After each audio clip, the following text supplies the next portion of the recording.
An atheist, a Muslim, and the Mechanicsburg Halloween parade. Good evening, I'm Valerie Pritchett. Almost sounds like the makings of a joke. Good evening, I'm Dennis Owens. But non-believers are not laughing about a confrontation. They insist what's really frightening, the way a mid-state judge ruled on it.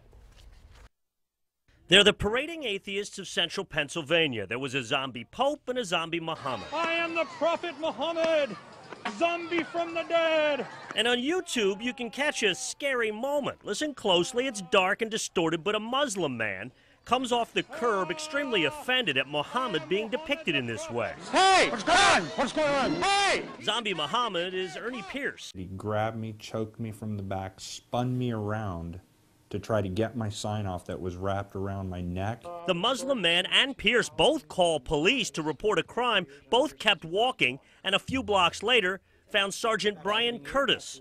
He talked to both and came to this conclusion. Mr. Pierce has the right to do what he did that evening, and the defendant in this case was wrong in what he did in confronting him. Talag El-Bayomi was charged with harassment, but District Judge Mark Martin threw it out after criticizing Pierce, the victim. He even called him a doofus. That audio is also on YouTube. Martin, who has done several tours of duty in the Middle East, said Pierce would be put to death in those societies for that crime. But Pierce wonders why that's relevant in this country. He let a man who was Muslim, because of his preference of his culture and his way of life, walk free from an attack. Our Mark Thomas represented El-Bayomi and applauds the judge. I think this was a good dressing down by the judge.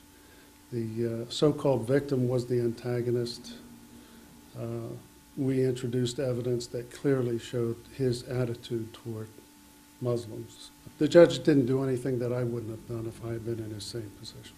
Though El-Bayomi denied touching Pierce at trial, Sergeant Curtis says he admitted grabbing Pierce's sign and beard on the night of the incident. I believe that I brought a case that showed proof beyond a reasonable doubt, and the case was dismissed, and I was disappointed.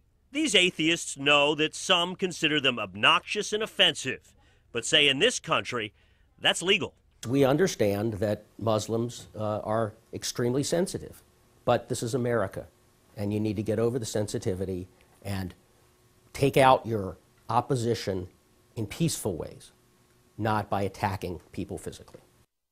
Talag El-Bayomi said he was at the parade with his wife and 2 kids and felt he just had to do something. In fact, he too called the police because he thought it was a crime for someone to depict Muhammad in such a way. He has since learned otherwise. Well, more